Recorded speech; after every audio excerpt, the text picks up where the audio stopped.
Você está ouvindo o Database Cast, o podcast brasileiro que fala sobre banco de dados.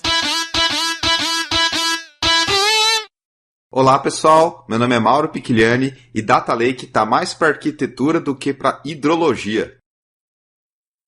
Oi gente, aqui é o Wagner Crivellini e pelo que eu vi hoje está fazendo onda no meu lago de dados.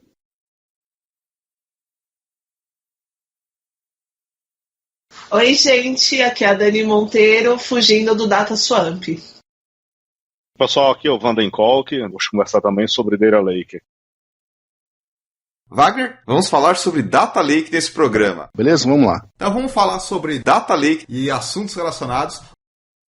Interatividade com os nossos ouvintes, Wagner, em relação ao episódio 89, que a gente conversou com o meu colega Renan sobre containers, Docker e Kubernetes. Um episódio bem DevOps mesmo, mas que envolve bastante coisa de DBA. Hoje em dia não dá mais para separar essas coisas, dizer que DBA não está envolvido com Docker, containers e Kubernetes, não tem mais essa. A gente pode saber um pouco para o que devia, mas a gente precisa aprender urgentemente. Eu mesmo, durante esse período aqui, vi um curso do edx.org, falando de Kubernetes. Vale a pena lá dar uma pesquisada, ele provavelmente é gratuito, ele deve expirar no final de junho, está lá disponível para quem quiser ver. Então fica aí mais uma dica do Wagner, depois vai ter o link aqui no programa. Lembrando que a gente recentemente fez uma migração de plataforma, então o site Database Cast estava num hosting, agora está em outro, então tiveram algumas instabilidades aí durante esse período, inclusive algumas mudanças na parte lá de comentários, agora tem que colocar o CAPTCHA, enfim. A gente pede um pouco de paciência porque as coisas estão se normalizando na nossa hospedagem e os episódios continuam lá para qualquer um que quiser ouvir. Lembrando que quem quiser entrar em contato com a gente pode mandar um e-mail para databasecast@gmail.com, pode entrar no site databasecast.com.br, também temos a nossa conta no Twitter, @databasecast, e a nossa página no Facebook e também o nosso canal no YouTube, youtube.com/databasecast. Vamos começar a interatividade aqui, Wagner. Você esqueceu de um canal. Temos também no Spotify. Pode procurar lá nos podcasts do Spotify, ou então simplesmente digita Databasecast, ele vai te dar o link. Então, os 89 episódios disponíveis no Spotify também. Quem quiser escutar no celular, no carro, onde quer que tenha um aplicativo do Spotify, consegue escutar a gente. Perfeitamente. Bom, começando aí a nossa interação, tivemos a mensagem do Túlio Santos, que escreveu o seguinte: muito bom, Databasecast é sempre um companheiro nos engarrafamentos de Recife. Aí temos um ouvinte pernambucano. Trabalho com infra e muita coisa aprendi com os EPs. Obrigado, pessoal. Ficou faltando o anexo que o Wagner fez o comentário no final. Rapaz, até dei uma olhada para lembrar o que estava faltando, não encontrei. Depois eu vou dar mais uma olhada, Túlio. E se você quiser facilitar o nosso trabalho, manda um e-mail pra gente, databasecast@gmail.com, falando qual que era o link que faltou a informação. Aí a gente corre atrás para passar. Exatamente, mais fácil ainda. Bom, também tivemos um post do Reinaldo já no nosso site, e ele postou uma piada aqui, que é uma paródia que está no YouTube, do Hitler usando Kubernetes. Então ele pega uma cena de um filme e estão dublando ele como se ele estivesse falando de Kubernetes. O material é muito bom, é engraçado, eu vi também. Acho que não tem legenda em português. Recomendo dar uma olhada aqui na sugestão do Reinaldo, é bem engraçado mesmo. Até para um detalhe importante, para o pessoal conhecer um pouco mais do ecossistema aí do Kubernetes. Eu aprendi um monte de nome novo que eu realmente não conhecia, e quem não tem tanta experiência, sugiro prestar atenção nesse detalhe também. Depois tivemos o comentário do Douglas Souza, e ele disse o seguinte: Mauro e Wagner, fiquei sabendo esses dias que o Databasecast retornou e fiquei muito feliz. Maratonei e salvei alguns no Spotify e de tempos em tempos reviso os conteúdos. Graças ao podcast de vocês, me interessei pela área de banco de dados e hoje estou me aprofundando para em breve tentar uma vaga no cargo de DBA Júnior e desenvolver ainda mais. Ter visto grandes nomes no último SQL Saturday de São Paulo foi inspirador e só deu mais motivo para continuar, e quem sabe um dia palestrar lá também. Pô, com certeza, cara, isso é um evento aberto, todo mundo devia ter interesse e devia se candidatar, é legal pra caramba. Fiquem em paz, continuem com esse grande trabalho e espero que não haja mais um hiato tão grande entre as publicações. Só se o Mauro for casar de novo, aí pode ser. Como eu não tenho mais esse tipo de problema, eu estou solteiro e pretendo não casar nunca mais na minha vida, também não vai ser por minha causa que vamos parar de publicar Databasecast. Pois é, Douglas. A gente tem vários fatores que influenciam a publicação do episódio, às vezes atrasa, contra a nossa vontade, mas pode ter certeza que a gente tem um carinho muito grande pelo programa. A gente faz no nosso tempo livre, mas a gente procura não atrasar tanto assim. Óbvio que existem vários fatores que não dá para controlar, mas a nossa vontade é publicar uma vez por mês, cada 2 vezes por mês, mais ou menos nessa periodicidade. É isso aí, e a verdade é que dá um trabalho danado só para organizar tudo isso, depois editar tudo isso, depois publicar tudo isso. É pesado o negócio. É verdade, e a gente faz com bastante carinho. Continuando aqui, recebemos alguns e-mails, eu separei aqui o e-mail do André Luiz Borba Cruz. Bom dia, pessoal da DatabaseCast, tudo bom? Conheci o podcast de vocês tem pouco mais de um mês e achei muito legal e instrutivo. Gostei muito dos episódios 79, In Memory Databases, e 80, Planejando a Alta Disponibilidade. Foram muito enriquecedores para mim. Após anos trabalhando com o Oracle, voltei a trabalhar com SQL Server e redescobrir o que há de novo nele. Gostaria muito que vocês falassem sobre o uso do TDE, Transparent Data Encryption, em um banco de dados com Always On, vantagens, desvantagens, etc. Principalmente agora que está para vigorar em agosto deste ano a Lei Geral de Proteção de Dados, o que também acho um ótimo assunto para um novo episódio da DatabaseCast. E ele termina perguntando quando teremos um novo episódio. André, bom, vamos com calma. Parabéns aí por você voltar a trabalhar com a SQL Server. Eu acho que é super importante saber navegar entre os vários bancos de dados atualmente, não ficar mais só num mundinho fechado. Segundo, que podemos falar sobre Transparent Data Encryption e outras tecnologias. O que acontece é que geralmente a gente não faz um programa falando só sobre uma tecnologia. A gente procura variável, que tem de equivalente, e dá um panorama mais geral e não tão aprofundado. E sobre a Lei Geral de Proteção de Dados. Sim, vamos falar mais para frente sobre isso. É um assunto que, de certa forma, está muito envolvido com quem trabalha com banco de dados. E a gente falou um pouquinho sobre isso nesse episódio aqui de Data Lake, governança e assuntos relacionados. Em relação aos episódios, não temos ainda a previsão. Como eu disse, a ideia é publicar uma vez por mês, uma vez a cada 2 meses, mas podem ter fatores que atrasam. Exatamente. Bom, eu tenho aqui algumas interatividades no Twitter. Tivemos alguns Twitters interessantes, tem sempre um pessoal que responde pra gente, que dá um tweet, e o pessoal às vezes que reclama. Tem aqui um tweet do Andrew Sandrini Vaz, reclamando que a gente ficou de repostar um link no episódio anterior sobre o seu livro, que acabou ficando pra trás. Sinto muito, Andrew, a gente não teve tempo, porque a gente estava preocupado com a parte de migração da hospedagem, mas no post desse episódio você vai ter o link do livro do Wagner sobre DB2. Então, rapaz, essa é uma questão interessante para se discutir. Esse material é de propriedade da IBM. Eu publiquei, fui coautor do material na época que eu trabalhei na IBM.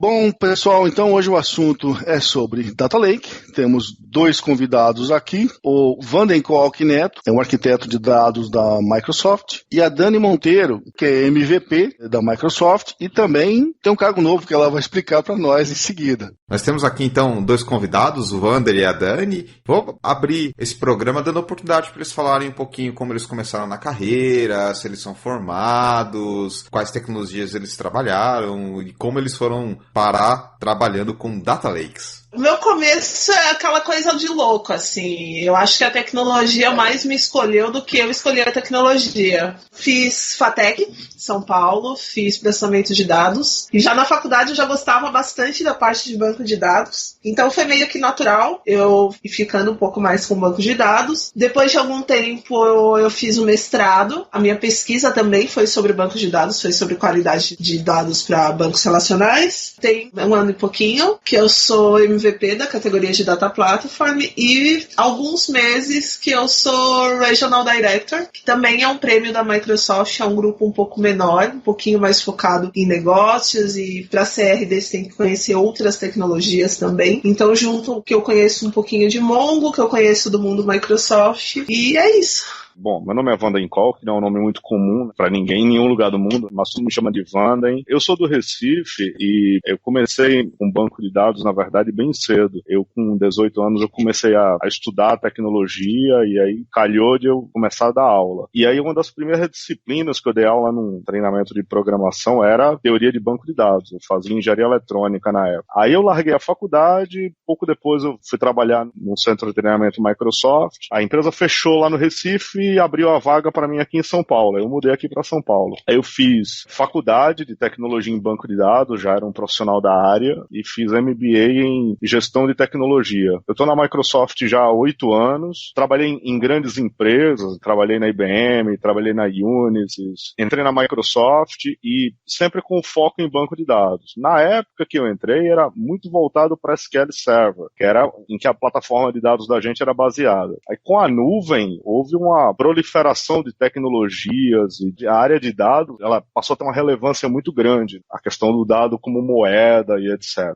E aí, desde que eu virei arquiteto, 2 anos, eu estou trabalhando muito com projetos na área de Big Data, Data Lake, parte de dados estruturado, não estruturado, um pouco de Machine Learning, nessa direção. Só queria fazer uma parte, que o Wander fica contando essas histórias tristes, que deu aulas de cursos oficiais e tal, mas o Wander deu aula para Moisés, né, cara, que é 4.000 anos antes de Cristo. Porque até eu tive o meu primeiro curso oficial Microsoft foi com o Wander. Então, cara, Moisés certamente está na fila com toda certeza. Cara. Hoje eu propus essa pauta aqui, esse assunto de Data Lake, porque é um negócio que está muito na onda, todo mundo está falando, só que como sempre, como toda tecnologia nova, tem buzzword pra caramba, tem aquele hype danado, então, cara, é tudo muito nebuloso. Como falou a Dani na apresentação dela, tem muito de data swamp também nessa parada que quem não entendeu a piada é o pântano de dados e não o lago. Acho que tá na hora da gente bater um papo sobre isso a sério e esclarecer alguns pontos aí a respeito disso. Para começar, um pouco do histórico. Alguém quer falar um pouco do histórico de Data Lake?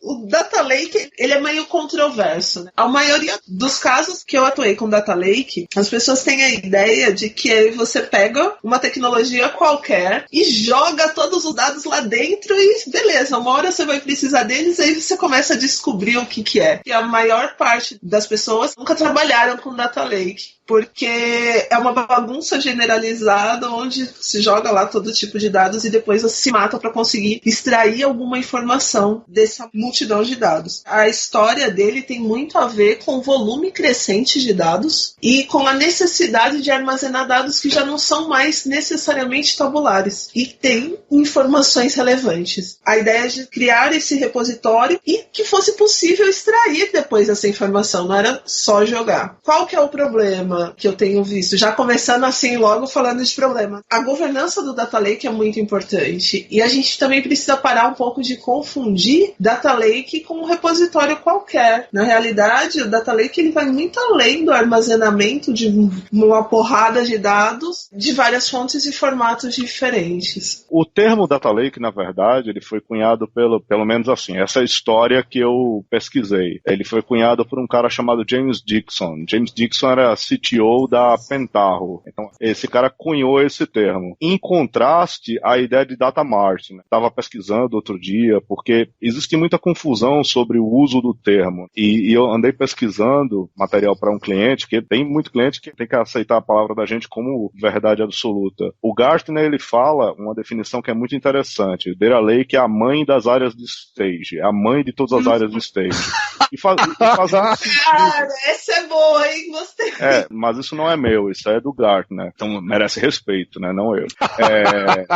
Mais piada ainda, você tá me zoando. A ideia por trás do Data Lake é que você coloca o dado lá dentro de forma acumulativa e esse dado ele pode ser estruturado, semi-estruturado, que é um termo confuso, um termo controverso também, ou não estruturado, por exemplo, imagem, vídeo, esse tipo de coisa. A noção que a gente tem é que o dado não estruturado, ele vai sofrer algum tipo de tratamento para ser transformado em estruturado ou semi. Por exemplo, a indústria tem serviços de indexação de conteúdo em vídeo. O que ele faz? Ele detecta pessoas, ele pega o áudio do vídeo e transforma em transcrição. Então, isso é uma forma. Você tem um processamento de vídeo que aí ele extrai o áudio e do áudio ele transforma em texto. Então, é uma forma de você trabalhar isso. Agora, o que eu vivo falando para a nossa freguesia é que, cara, não interessa, não adianta você ter um data lake, você ter zilhões de tecnologias, etc., se você não tem uma coisa básica, que foi até a piada que a Dani fez bem no começo, que é ele virar um data swamp. Se você não tiver uma boa governança de dados, dados, ou seja, uma boa gestão de metadados, você coloca um monte de arquivo lá dentro que depois não vai ter nem ideia de para que serve. E isso é uma coisa bastante importante. Você tem uma governança do que entra, do que fica, do que é retirado. Uma outra coisa interessante, até da definição desse cara, é que a ideia de Data Lake, ela diz respeito a você quebrar os silos de dados. Vou contar uma historinha rapidinha. Fui num cliente e ele estava querendo implantar uma prática de Data Science. E, porra, bonito, maravilhoso. Long story short é o seguinte, o Data Scientist ele tinha que peregrinar por toda a empresa até achar o dado que ele precisava. Não existia um local centralizado em que isso estava concentrado. E não existia uma governança de nada disso. A ideia de Data Lake está muito atrelada a isso, está atrelada a você guardar os dados da organização em algum lugar. E isso é uma coisa importante. Um outro detalhe que eu julgo fundamental é o seguinte, cara, em teoria, Data Lake tem que ser um só para a organização. Se você tiver mais de um Data Lake, você já rompeu o propósito dele. Essas coisas é que encabeça o que é a noção de Data Lake. É algo consolidado, eu trago dado de toda a organização, eu tenho que ter uma governança e eu tenho que ter um dado de forma o mais natural possível, o menos tratado possível. Inclusive, o dado errado. O dado errado, ele tem o valor dele. Por exemplo, você mapear que um sistema, ele é falho em fazer validação. Entra muito dado errado. Então, o dado, ele é uma métrica, aquela velha frase, data is the new bacon. Uma coisa que também é legal de pensar quando a gente está trabalhando com Data Lake, viemos do hábito de fazer ETLs, né? Então eu extraio, transformo e só depois eu carrego. Agora não. Eu extraio, eu vou carregar o dado e se eu precisar eu vou transformar. E dentro do Data Lake também, uma coisa que, na minha opinião, é super simples, mas eu só aprendi depois de algumas cabeçadas, é o pensar em como armazenar os dados. Porque a governança a gente sempre associa a uma coisa muito chata ou que vai dar muito trabalho. E nem sempre, né? Às vezes é muito mais sentar e pensar, poxa, o meu dado bruto está aqui, depois eu vou mudar o formato ou vou fazer alguma coisa nesse dado, então ele já não vai estar mais no mesmo diretório dos dados brutos ou não vai estar mais junto com os dados brutos, então eu vou movimentar. Este tipo de detalhe faz muita diferença no projeto de Data Lake e normalmente eles só são lembrados quando você já tem algum problema, de ter manipulado algum dado bruto ou de não estar conseguindo ou de ter criado a estratégia errada de extração de valor dos seus dados. Isso é uma das coisas também que eu tenho visto. E o dado errado, normalmente, também é uma coisa que eu sempre lembro. Muitos dados errados dentro do seu Data Lake, é legal você pensar no processo de cadastro, no processo de inclusão desses dados. Será que não vai ser mais fácil ou mais barato repensar o processo lá de entrada? Então, o Data Lake, ele dá alguns insights, qualidade dos dados dentro do Data Lake, ele pode estar trazendo alguns insights bem valiosos sobre a qualidade dos dados dentro da organização como um todo. Não só os dados semi-estruturados ou os dados não estruturados, que estou pegando tweets para fazer análise de sentimento, não, mas e o dado do seu cadastro que existe desde 1600, mas que está dando problema quando você vai, por exemplo, usar para machine learning. Então, é uma das coisas que eu acho bem legal, insights que nem sempre são aproveitados sobre a qualidade dos dados dentro do Data Lake. Esse lance de qualidade de dados realmente é uma ferida que todo mundo tem, mas ninguém quer colocar o dedo. Você criar um bom Data Quality Scorecard, criar um bom mapeamento de qualidade de dados, eu acho que deveria ser fundamental em qualquer organização, ela ter um bom mapeamento, criar uma métrica de qualidade de dados, né? Mas eu vejo isso acontecer muito pouco, eu vejo isso acontecer muito sob demanda. É raríssimo de acontecer e normalmente faria com que as estratégias seguintes seriam muito mais baratas se a gente pensasse na qualidade logo no começo, quando o dado nasce. Teve até um autor, que eu não vou lembrar o nome, que ele fala que ter uma gestão de metadados faz com que o projeto custe até 33 vezes mais barato do que fazer uma correção num banco de dados. A gente economizaria muito se a gente começasse já pensando na qualidade. E acho que esse também é um dos grandes lances do Data Lake, porque assim os dados já nascem errados, eles chegam no Data Lake e obrigatoriamente eles precisam ser tratados porque nem sempre esses dados têm a qualidade esperada no restante do processo. Eu acho que encarece bastante, dificulta bastante o processo de utilização dos dados. dados. Eu acho até que governança é um assunto que cabe um programa inteiro pra gente conversar sobre ele. Possivelmente podemos até marcar um próximo para isso. Nem brinca, cara. Eu já conversei sobre governança algumas vezes com o Wanda no café. No café. A Dani, não sei se vai lembrar, mas faz 1 ou 2 anos ela publicou um artigo falando de governança do NoSQL. Eu fui comentar lá, dando os parabéns para ela sobre o assunto e também trocamos uma ideia rapidamente, porque, cara... Vou falar uma piada maldosa. Existe governança em NoSQL? Cara, maldade, hein? Blob Storage, Data Lake, os caramba. Cara, é uma bagunça. Você pode tudo, mas... Como eu falei, poder tudo não quer dizer que você deva fazer. E aí o pau come. Isso é uma coisa que é bem engraçada. A minha piada com relação à governança de NoSQL, na verdade, eu assisti uma palestra de um senhor do Gartner, que ele falava assim, que essa história de banco de dados não ter esquema, tabela não ter definição, mudar com o tempo, para ele tinha um nome, anarquia. Por isso que eu fiz a piada de governança. Realmente é um assunto difícil. E eu vejo que quando você vai pro lado só de Data Lake, Blob Storage e tudo mais, como eu estava falando, a coisa é igualzinha. Você mudou um nome ali de diretório, mudou um nome qualquer ali. Com certeza. Nunca mais, cara. Nunca mais. Você precisa ter um controle desse tipo de coisa, porque acaba ramificando demais e o seu controle é essencial para manter esse negócio no lugar. A Dani estava dando um exemplo agora que praticamente você tinha um staging do staging. Você tinha uma área de staging que depois que fazia alguma coisa movia para outra área. Mas isso não é incomum não, viu, Wagner? Eu sei, mas eu acho que faz parte da ideia do negócio. Nos projetos que eu desenho de Data Lake, normalmente uma coisa que a gente coloca é que a gente chama de área de land. Qual que é a lógica? É você ter uma outra conta de armazenamento, um outro repositório, ele pode ser até separado do próprio Data Lake, em que o dado chega lá como veio ao mundo na estrutura que você colocou. Aí você vai ter algum tipo de processo que pega isso e coloca ele no Data Lake. Eu uso essa nomenclatura, cada um usa do seu jeito. Eu já vi raw area, eu já vi land, já vi curated, já vi um monte de nomes. Mas basicamente você pega o dado dessa área de land e puxa ele para outra. Você mudou alguma coisa nele? Não, absolutamente nada. A única coisa que você pode fazer é pegar esse dado e colocar numa hierarquia que faça mais sentido. Um produto que a gente está colocando dentro do Azure se chama Immutable Blob. Qual que é a ideia?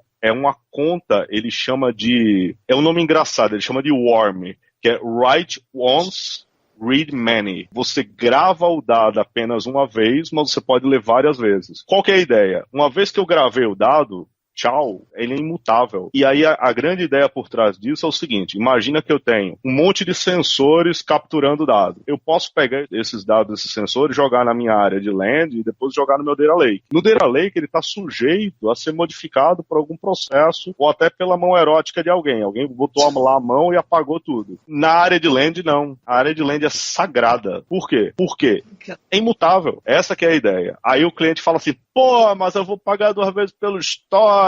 Na verdade, sim, mas o storage é barato. Dependendo do layer que você adquire de storage, seja S3, seja Microsoft, seja do tio do seu cunhado que tem lá o seu provedor de nuvem, cara, dá igual. Deve ser um armazenamento barato. E essa é o propósito de uma área de land. Nem sempre a gente consegue convencer o cliente disso, mas tudo bem.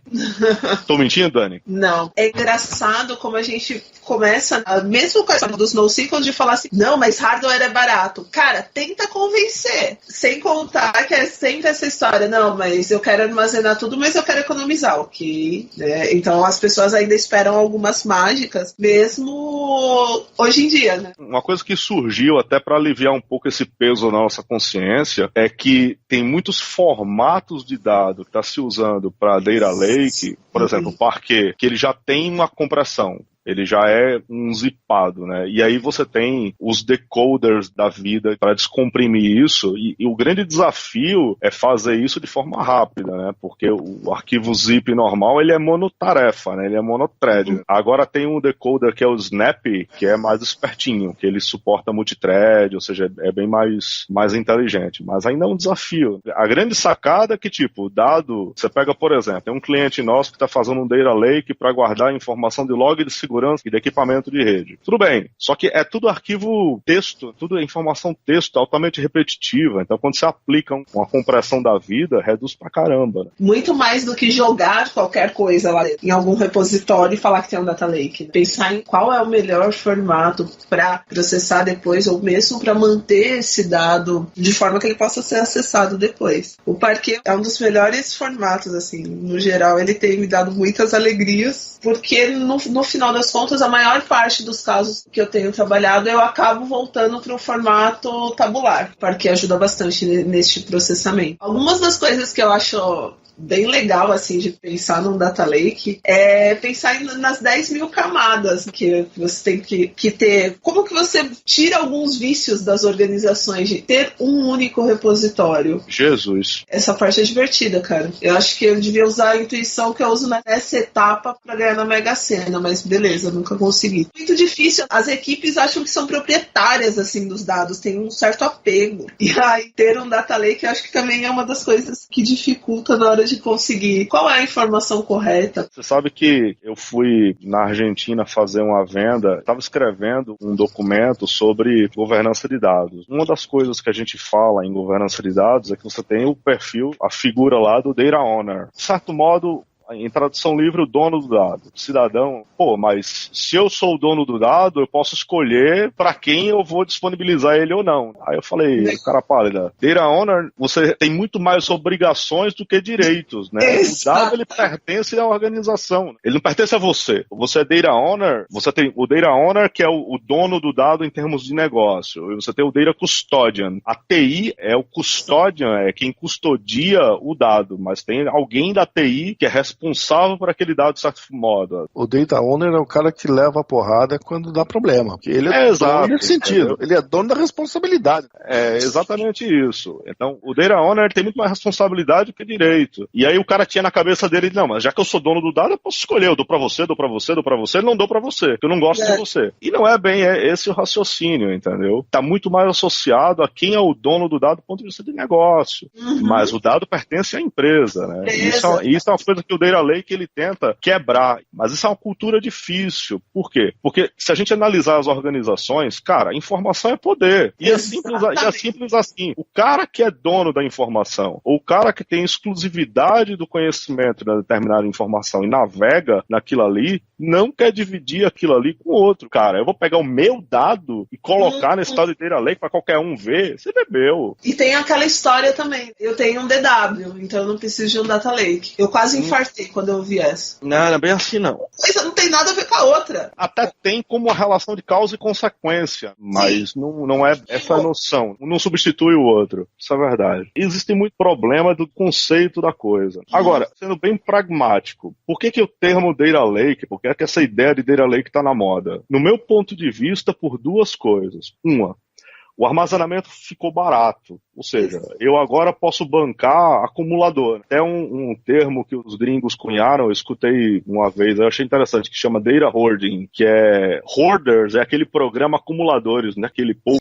Começando então agora o nosso segundo bloco, vamos falar de aspectos mais técnicos, mais detalhe numa coisa. Falar o que é um Data Lake, como funciona e que preocupações que a gente tem que ter com o projeto. Agora vamos falar um pouquinho mais das questões técnicas envolvidas, que o nosso ouvinte vai querer entender alguns conceitos e algumas coisas que ele já deve ter ouvido, né? Isso aí todo mundo está ouvindo falar no seu dia a dia e todo mundo tem suas dúvidas. Eu vou tentar fazer algumas perguntas para vocês, tendo como base essa ideia. Questões técnicas que podem ser levantadas aí a respeito. A primeira delas que eu acho relevante tocar é o seguinte: que tipo de arquivo que eu vou falar? Tá bom, estruturado, semi-estruturado, desestruturado, lindo, mas na prática, o que o pessoal está carregando? Nós falamos já de texto plano, plain text, né? Sim. Que está subindo, Parquet, logs do modo geral. O que mais que vocês acham relevante carregar lá? Bonito você carregar qualquer coisa, mas como é que você vai analisar isso? Isso é uma pergunta de R$1 milhão.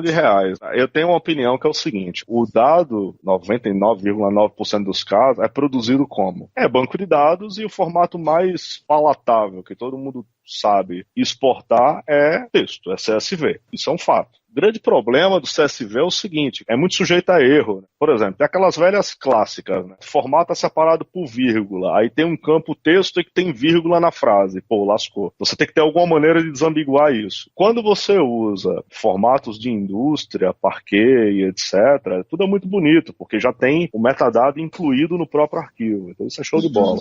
Agora, em 99,9% dos casos, todo mundo produz arquivo texto, CSV. A primeira coisa que eu penso é transformar o CSV em alguma coisa menos sujeita a erro, porque essa é a minha principal preocupação. Toda vez que eu vou tratar, embora eu receba o dado como CSV na minha área de landing, na hora que eu vou mandar ele para o Data Lake, são duas coisas que eu tento pensar. Primeiro, como esse dado pode ser hierarquizado? Como eu posso transformar em pastas? Agora eu vou falar do produto da Microsoft especificamente. O Azure Data Lake geração 2, veja bem, 2, ele tem uma característica que é diferente dos outros armazenamentos de storage. Todo armazenamento em blob, seja da gente, seja Azure S3, seja qualquer outro, basicamente você tem um container e aí dentro você guarda os blobs. Cada blob é um arquivo, só que você pode ter pastas, arquivo organizado em pastas. Beleza. A hierarquia de pasta não faz a menor diferença naquilo ali, porque na prática ele pega a estrutura de pastas e guarda tudo junto com o nome do arquivo. Então, do jeito que você organizou em pastas, não faz diferença alguma. No Azure Data Lake, geração 2, é um tipo de conta de armazenamento, se habilita isso, ele tem um negócio chamado Hierarchical Namespace. O que quer dizer isso? Simples. A hierarquia,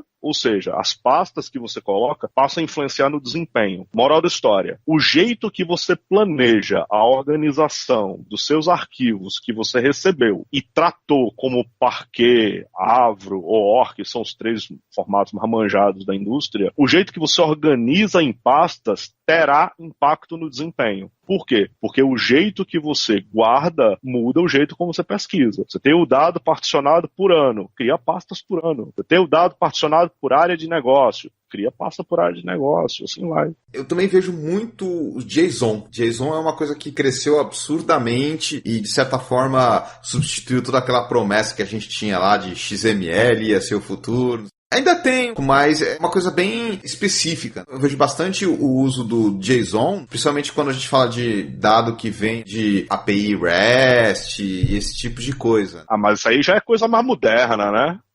Sim, mas faz parte, tá lá no Data Lake. Também tem lá, o CSV. Sim. É um deles, talvez o mais popular, mas tem bastante coisa também de JSON e depende bastante da tecnologia. Por exemplo, se você está usando um Hadoop, provavelmente você vai usar aquele formato dele, H5 ou alguma coisa assim. Essa coisa de o formato do dado, ele tem vários e, teoricamente, no Data Lake ali vai estar todo mundo de uma certa forma mais organizada, porque quando você tem muitos formatos diferentes, para você manipular eles, você vai precisar de diferentes tecnologias, às vezes uma não se fala com a outra e tal. Então tem um pouco da Data Lake, ao meu ver, de dar uma centralizada e uma uniformizada em tudo aquilo para que facilite um pouco a manipulação também, né? Um pouco ali da parte prática, de você também não ter que ficar dependendo de um monte de tecnologia. É legal você organizar de acordo com o que cada fabricante coloca, mas por outro lado também você tem um pouco de perda de interoperabilidade aí, e aí você tem que voltar às vezes para esse formato intermediário, sei lá, um CSV, um JSON, um XML, enfim, para mandar de um para outro. E realmente isso é uma coisa que até certo ponto dá uma certa dor de cabeça, principalmente quando você tem diferentes fontes de informação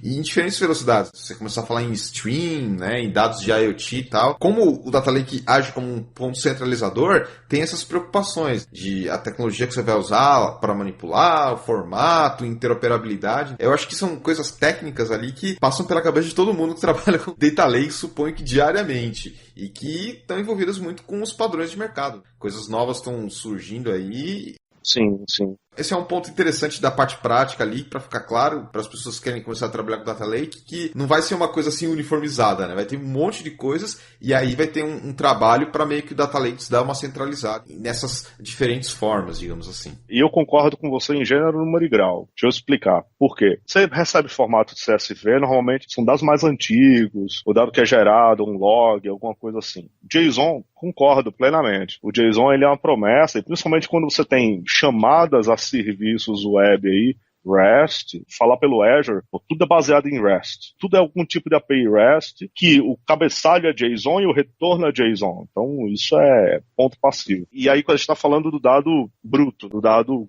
cru. O que a gente vê, no mundo ideal, o que você vai passar para o Data Lake, e isso eu estou de pleno acordo, tem que ser um formato. Primeiro, padrão de indústria. Não adianta você pegar um formato proprietário bizarro, que você só vai ter um produto que vai ler isso. E isso eu estava conversando hoje, por coincidência, numa reunião com um outro time, que era o seguinte, cara, o dado que você coloca num Data Lake Store é apenas o local onde o dado reside, onde o dado descansa e eu posso consultar ele. No entanto, um outro componente que você tem que levar em consideração é a plataforma de computação. Por exemplo, Databricks, seja na Amazon, na Microsoft, no for, HD Insights, Cloudera, todos esses caras, eles podem consumir do Data Lake, porque a ideia é de Big Compute. Aí é que tá, se você usar um formato bizarro, que nenhum desses caras fala, que poucos deles falam, você fica restrito a alguém. Isso é bastante importante. O difícil é você escolher um formato que seja adequado para o teu cenário. Uma coisa que eu acho que nem sempre fica clara, a gente tem a ideia do Data Lake só como um repositório dos dados. O Data Lake não é só isso. Eu gosto bastante de dividir o Data Lake em algumas camadas, porque aí eu consigo ter visão daquilo que eu preciso a nível de tecnologia. Então, uma parte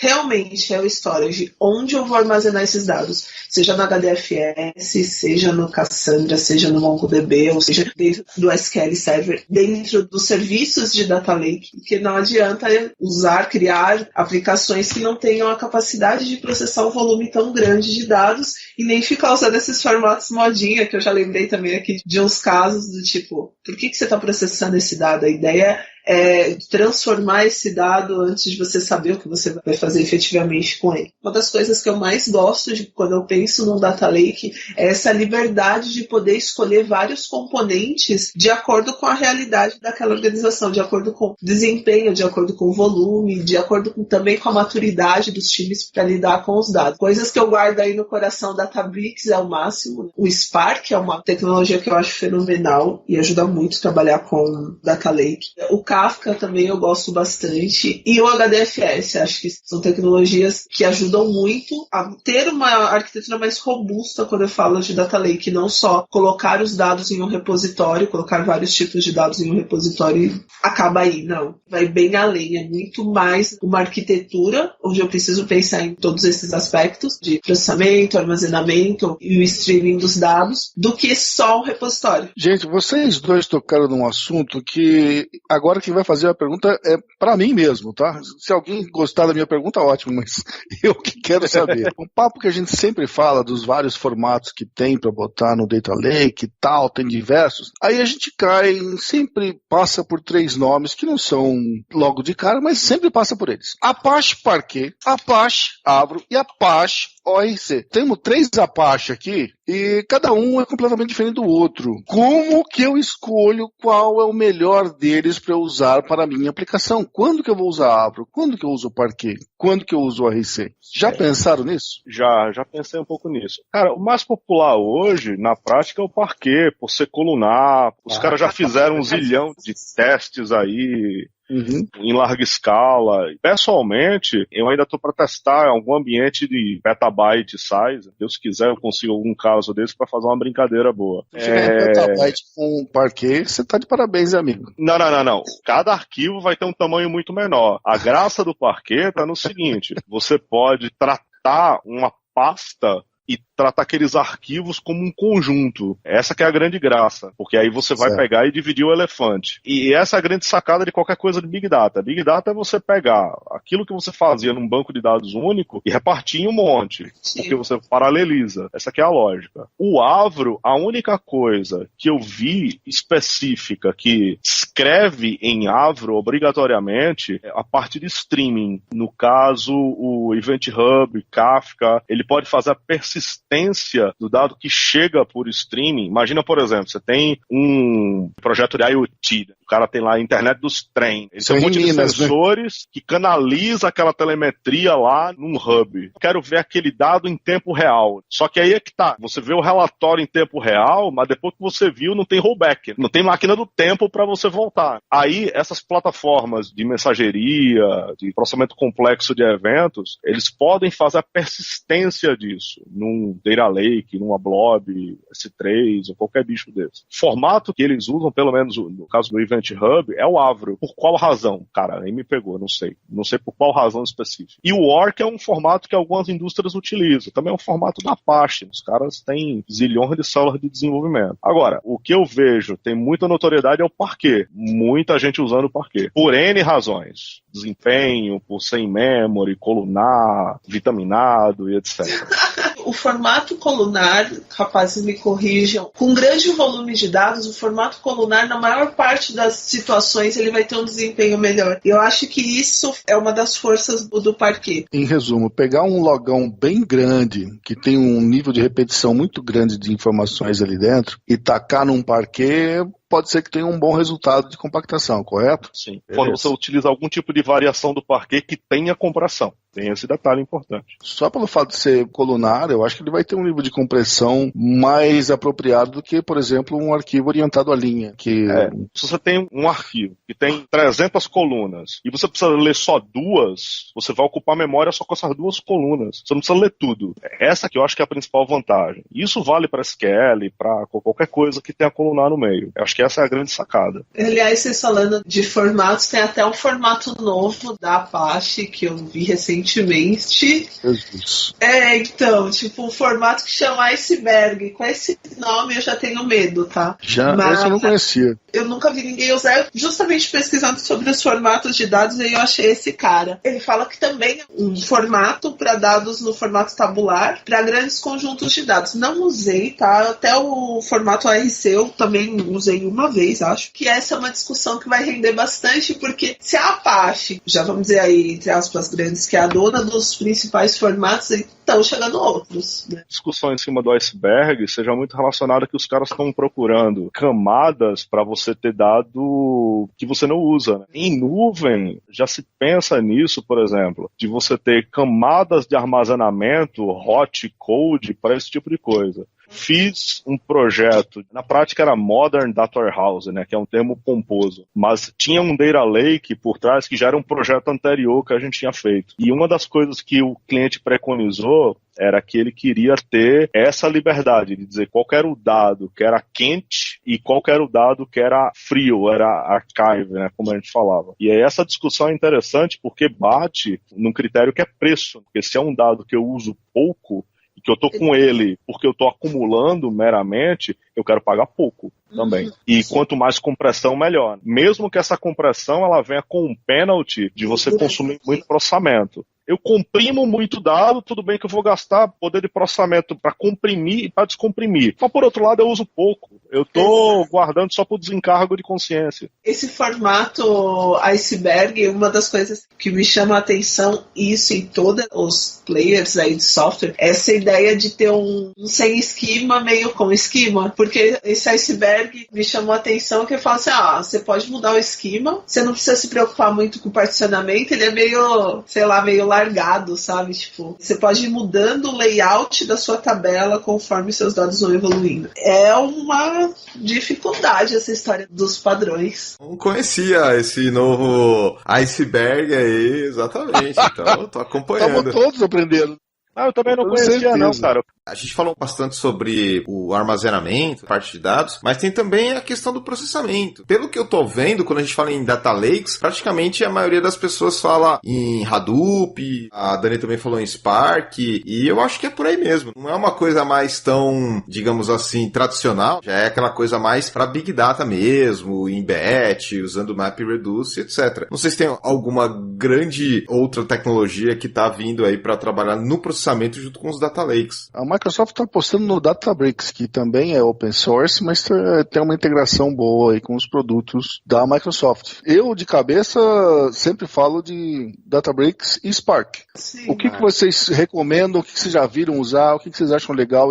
Muito bom, gente. Agora vamos falar de casos de sucesso, casos de fracasso, histórias engraçadas ou tétricas. O que vocês têm para contar pra gente? Eu tenho algumas histórias, algumas coisas que eu já ouvi que são bem bacanas. Vou criar um data lake porque eu já tenho 40 GB. Eu falei, ok. Outra coisa, vou criar um data lake porque é novo. Nessas horas, assim, eu queria ter... As respostas passam na minha cabeça, mas eu faço cara de paisagem porque eu não posso falar nada pro cliente, né? Posso ter que esperar, filtrar e falar, então, vamos repensar. Falou, eu ouvi dizer que meu cliente tem. Essa também foi boa. Agora, casos de sucesso, eu geralmente chego em alguns clientes esperando a visão do inferno. E outro dia eu cheguei em um que, ele conhecia muito bem os dados, ele já sabia mais ou menos os relatórios que ele ia precisar no final. E aí eu falei, assim eu não sei lidar, gente. Eu tô esperando caos, não alguém que já sabe o que quer, já tem tudo documentado. Esse foi um projeto bem bonitinho, porque não foi só criar um data lake, não foi só auxiliá-los na migração dos dados, né? Nós pensamos no fluxo inteiro, desde a ingestão, desde a inclusão dos dados no data lake, até o modo como nós extraímos os dados, como nós documentamos, e isso também foi bem legal, porque eles tinham uma ferramenta lá que gerava umas páginas bonitinhas. Isso já tem uns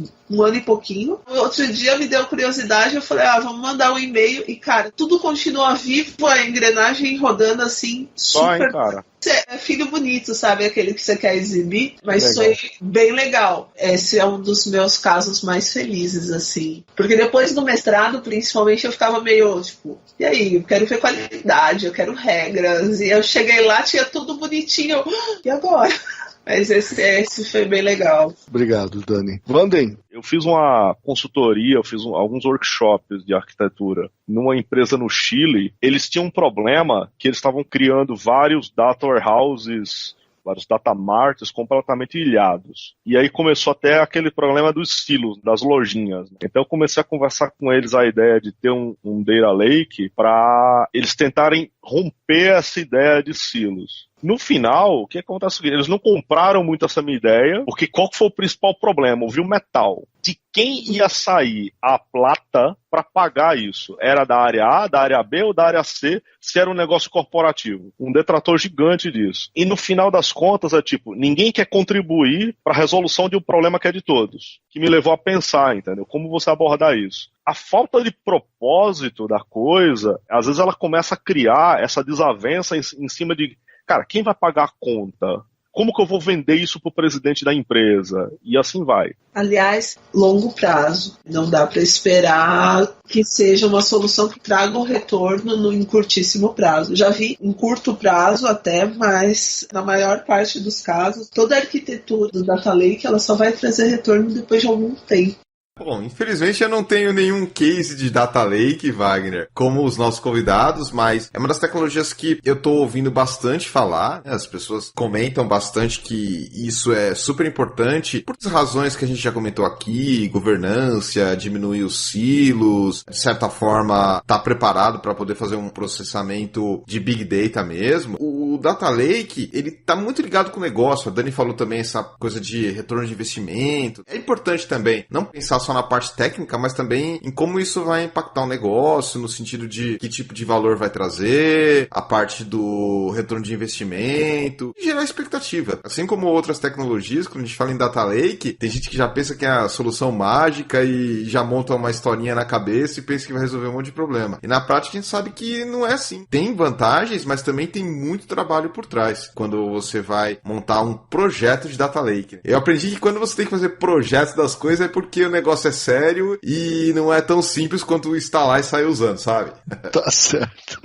Bom, da minha parte, eu não tenho nenhuma participação em projeto de Data Lake diretamente, mas eu tenho uma história legal. Eu estava fazendo um projeto pequeno num cliente aqui e eu estava fazendo a minha participação relacionada com infra. Eu tinha que bater um papo ali com o cliente, mostrar para ele como que ele ia fazer para implementar um always on e que vantagem que isso tinha, que ambiente que ele tinha aqui, como que tinha que configurar o ambiente dele, pá. Aí, numa das semanas que nós estávamos no projeto, acompanha a gente aqui, a gente vai numa reunião. Legal, mas sobre o que é? Não, a gente tá na reunião sobre o Data Lake da empresa.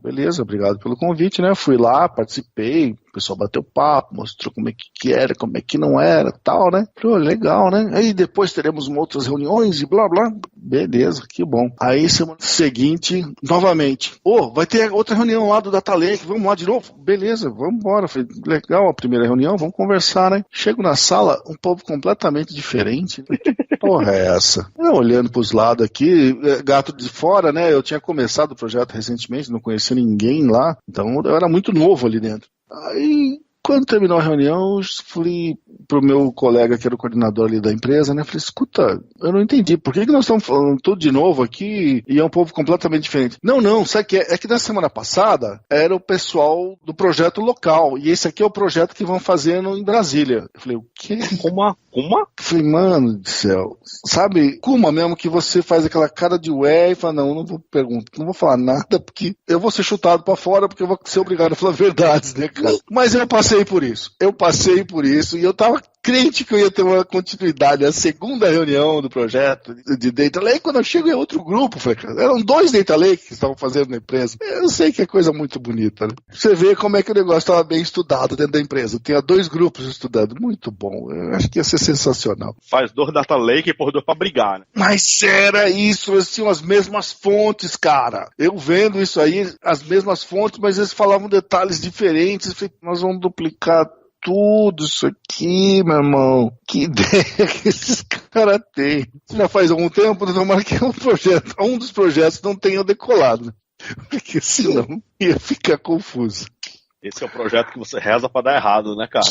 Um deles pelo menos tem que dar, né? Um nasce morto, aí o outro sobrevive. É aquela história que tem que ter uma seleção natural aí da coisa, né? Agora então chegamos na parte final. Primeiro, agradecer a participação do Vanday. Pedir pra você falar suas palavras finais aqui também e alguma recomendação pra quem tá querendo começar a mexer com Data Lake. Para quem é do mundo de banco de dados, para quem não é também, acho que talvez o caminho seja um pouco mais longo, essa área de Big Data, Data Lake, etc., é uma área bem interessante. Existe uma necessidade natural das organizações por um motivo simples. Cara, o dado, ele já nasce digital. Antigamente, você tinha lá a figura do digitador, o dado ele nascia em papel e alguém lá ia digitava no sistema. Hoje em dia não. Hoje em dia você não deposita um cheque, você bate a foto no cheque, o aplicativo compensa para você. O dado ele nasce digital. Essa perspectiva, ela traz o seguinte, esse conceito de você ter um repositório, traz o dado, etc., ele vai ganhar atração nesse meio tempo. O que eu acho que pega é todo mundo que trabalha com tecnologia ter a cabeça aberta para abraçar novos padrões, novos formatos de arquivo, novas maneiras de você abordar o problema. Olha, você tem situações em que eu tenho um esquema de tabela definido. Eu tenho outras situações que não, eu tenho uma coisa mais variável. O que você tem que ter a cabeça bem informada é o seguinte, cara, o que é bom? O que funciona? O que é conto da carochinha? Eu vejo muitas coisas aí entrarem em moda e sair de moda, cara, super rápido. Para quem está começando, para quem já trabalha com isso, a coisa mais importante que eu digo é se informe. A informação está disponível aí em podcasts, na internet, documentação, tenta se informar sobre o que se anda fazendo, sobre quais são as melhores práticas, sobre quais são as experiências de sucesso e de insucesso que as pessoas têm aí. Fazer diferente exige que você olhe para os lados, ver o que está se fazendo, estude, isso eu acho que é fundamental. Eu adoro fazer isso. Dani, obrigado por ter participado aqui com a gente e suas considerações finais em relação a esse episódio. A gente falou sobre Data Lake, que é um assunto bem bacana. E também se puder dar alguma recomendação para quem quer começar na área. Aí eu tô agora insuportável, né? Porque eu participei do Database Cast. Gente, super obrigada, adorei. Data Lake não é só armazenamento, então lembre-se das camadas do Data Lake. Não tem como fugir da governança e se for muito difícil para você conseguir justificar o porquê da governança, o porquê da demora no projeto, Lei Geral de Proteção de Dados chegando ano que vem. Então, um repositório de dados precisa ser muito bem pensado, o processamento desses dados também precisa ser muito bem pensado, então não temos como escapar da governança. Dicas para quem quer começar. Eu nunca fui muito fã de mexer com infra, então eu sempre direciono quer entender como funciona um Data Lake, se você é estudante, faz uma conta de estudante no Azure, cria a sua arquitetura, manipula os dados, entende o conceito, entende as camadas, e para isso tem documentação a rodo, tem blogs, tem o podcast. A teoria, ela vai te ajudar a tomar as melhores decisões, então vale muito a pena também conhecer a plataforma do Google, veja a documentação, veja os exemplos, crie o seu próprio processo de manipulação de dados, crie o seu próprio Data Lake, e depois, quando você tiver que efetivamente trabalhar num projeto, vai te assustar muito menos se você já conhece as particularidades da plataforma que você escolheu e se você sabe o que é, quais são os conceitos envolvidos através de um Data Lake. Você vai ter bem menos chances de errar. E estudar não temos como fugir, gente. Todo dia tem uma coisa nova, sempre é legal acompanhar as boas práticas. Para isso eu gosto muito do Twitter, porque eu acho que sempre tem notícias curtinhas, dá para você filtrar bem, mas sempre tá lá, saiu alguma atualização, saiu algum produto novo ou um white paper que pode te ajudar. Use as redes sociais a seu favor para você aprender mais e conseguir filtrar mais coisas que agreguem na sua vida profissional. Data Lake, eu acho que lembre-se sempre da governança, lembre-se que o lucro não é de um dia para o outro, e aí é correr para o abraço. Data Lake, como o Mauro começou dizendo, eu vou roubar a frase dele, Data Lake é uma arquitetura, não é só o armazenamento. Então, guardem isso. Wagner, suas considerações finais? A primeira coisa que eu gostaria de falar para quem ouviu o nosso programa é que é importante ter em mente que Data Lake não é para qualquer empresa. Pronto. A gente tem que saber que não é uma bala de prata e não vai resolver tudo. Antigamente a gente fazia um Data Warehouse, um Data Mart para gerar relatório. Data Lake não tem a ver com isso. Eu entendo, para mim, Data Lake tem muito a ver com um modelo preditivo, com prever alguma coisa com base num volume de dados histórico bom para a gente tem para analisar ali para trás. E não é toda empresa que está preparada para fazer isso. Precisa de uma equipe ali por trás que entenda tudo isso, e não só a parte da infra de coletar os dados e armazenar os dados da forma que ele precisa. Tem um monte de coisa que vem depois disso, e é só aí que vai começar a ganhar dinheiro. Com relação à parte técnica, né, de aprender e saber, é preciso ter um pouco de cuidado nesse mundo aí de Big Data, porque tem muita coisa que nasce e morre com uma velocidade espantosa. Para aprender legal, o que eu tenho usado com maior frequência não são nem artigos, porque tem tanto para ler que às vezes não dá tempo, né? Eu tenho visto muito curso em EDX, Pluralsight, LinkedIn Learning, Cloud Academy. Esses caras têm quebrado um galho grande. Muita coisa para essa parte de Data Lake, Big Data aqui. Para gente que não é do ramo, que queremos entrar nisso, acho que vale muito a pena dar uma olhada. E no mais, é correr atrás, gente. É esforço próprio, é por aí que a gente vai aprender. E eu desejo boa sorte para todo mundo que tentar. Só para complementar, Data Lake ainda é um termo relativamente novo para muitas pessoas e que